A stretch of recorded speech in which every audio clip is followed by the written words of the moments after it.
આજે આપણે તે અત્યંત ગંભીર અને નિર્ણાયક શ્લોક જોઈશું જ્યાં ભગવાન શ્રીકૃષ્ણ પોતાની નિષ્ક્રિયતાનું કેવડું મોટું વૈશ્વિક અને સામાજિક નુકસાન થઈ શકે તેની પરાકાષ્ઠા દર્શાવે છે। નમસ્કાર મિત્રો, ડિજિટલ કી શ્રેણીમાં આપનું સ્વાગત છે। ગઈકાલે શ્લોક 23માં ભગવાને બહુ સ્પષ્ટ કહ્યું કે જો તેઓ સાવધાન થઈને નિરંતર કર્મોમાં પ્રવૃત્ત ન રહે તો મનુષ્યો ભ્રમિત થઈ જશે, કારણ કે બધા લોકો બધી રીતે ભગવાનના જ માર્ગનું અનુકરણ કરે છે।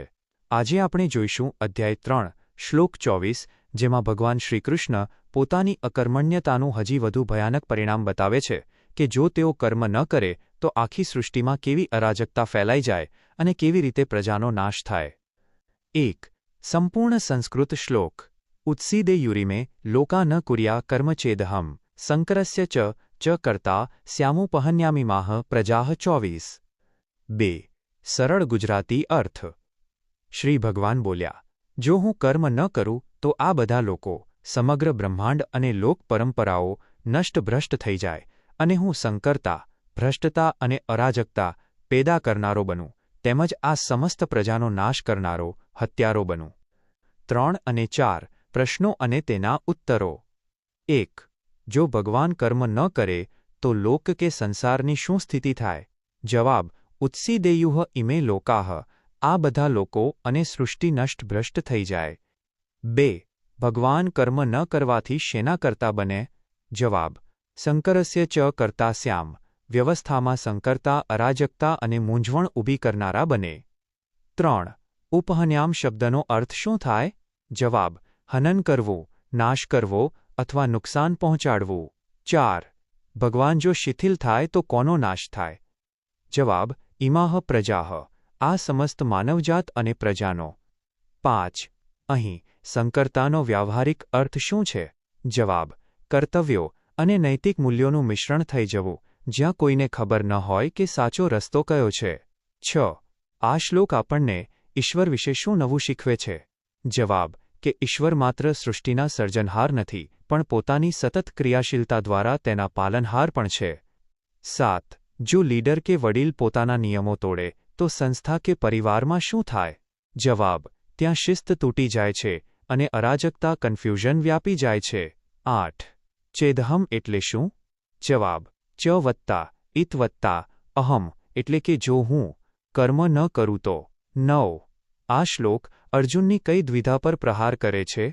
જવાબ: અર્જુન માનતો હતો કે યુદ્ધ ન કરવાથી તે કુળનો નાશ થતો બચાવશે, પણ ભગવાન કહે છે કે યુદ્ધ ન કરવાથી તું અધર્મને વધારીને આખી પ્રજાનો નાશ કરીશ। 10. આ શ્લોક કયા અધ્યાયનો છે? જવાબ: 3જા અધ્યાયનો 24મો શ્લોક। 5. જીવનનો ઉદ્દેશ। 1. નૈતિક અને સામાજિક સંતુલન, મેઇન્ટેનિંગ સોશિયલ એન્ડ મોરલ ઓર્ડર। ભગવાને ઉત્સીદેયુ શબ્દ વાપર્યો છે, જેનો અર્થ વિનાશ કે પતન થાય છે। જો બ્રહ્માંડની શક્તિઓ, જેમ કે સૂર્યનું તપવું, પૃથ્વીનું ફરવું, કામ કરવાનું બંધ કરી દે તો ભૌતિક વિનાશ થાય। તેવી જ રીતે જો સમાજના પ્રભાવશાળી કે કુશળ લોકો પોતાની જવાબદારીઓ છોડી દે તો નૈતિક વિનાશ થાય છે। જીવનનો ઉદ્દેશ એ સમજવાનો છે કે આપણે આપણી વ્યાવસાયિક કે સામાજિક ફરજો માત્ર આપણા માટે નથી બજાવતા, પણ સમાજની વ્યવસ્થાને ટકાવી રાખવા માટે બજાવીએ છીએ। 2. સંકરતા અને અરાજકતાથી બચવું, અવોઇડિંગ કેઓસ એન્ડ કન્ફ્યુઝન। જ્યારે કોઈ કાર્યક્ષેત્રમાં યોગ્ય ગાઇડલાઇન્સ કે નિયમોનું પાલન ન થાય ત્યારે સંકરતા, કેઓસ ઊભી થાય છે। જેમ કે કોઈ ફેક્ટરી કે પાવર પ્લાન્ટમાં જો શિસ્ત અને સ્ટાન્ડર્ડ પ્રોસિજર SOPને બાજુ પર મૂકી દેવામાં આવે તો મોટી દુર્ઘટના ઘટી શકે છે। જીવનનો ઉદ્દેશ આપણા દરેક ક્ષેત્રમાં ચોકસાઈ, કાયદાનું પાલન અને સંપૂર્ણ પવિત્રતા જાળવી રાખવાનો છે, જેથી આપણી પાછળ આવનારા લોકો ક્યારેય ભ્રમિત ન થાય। 3. પ્રજાના ઉત્થાન માટે કટિબદ્ધતા, કમિટમેન્ટ ટુ કલેક્ટિવ ગ્રોથ। ભગવાન કહે છે કે જો હું કર્મ ન કરું તો હું પ્રજાનો ઘાતક બનીશ। આ કેટલી ઉચ્ચ કોટીની જવાબદારી છે। જીવનનો સર્વોચ્ચ ઉદ્દેશ એવો હોવો જોઈએ કે આપણે જે પણ શક્તિ, બુદ્ધિ કે તકનીકી કુશળતા મેળવી છે તેનો સદુપયોગ પ્રજાના ઉત્થાન માટે કરીએ। જો આપણે આપણી ક્ષમતા હોવા છતાં આળસમાં બેસી રહીશું તો આપણે પણ સમાજના પતનમાં ભાગીદાર બનીશું। નિષ્કામ ભાવે સતત સક્રિય રહેવું, એ જ સમાજ પ્રત્યેનું સાચું ઋણ ચૂકવવાની ડિજિટલ કી છે। નિષ્કર્ષ ટૂંકમાં: 1. જો સર્વોચ્ચ સત્તા કે સમાજના આગેવાનો નિષ્ક્રિય થાય તો આખી સૃષ્ટિ વ્યવસ્થા તૂટી પડે છે।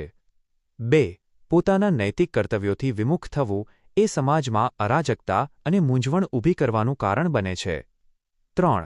પ્રજાની રક્ષા અને સૃષ્ટિચક્રની ગતિશીલતા માટે જાગૃત રહીને સતત પુરુષાર્થ કરવો જ અનિવાર્ય ધર્મ છે. આવતીકાલના શ્લોકની પૂર્વભૂમિકા.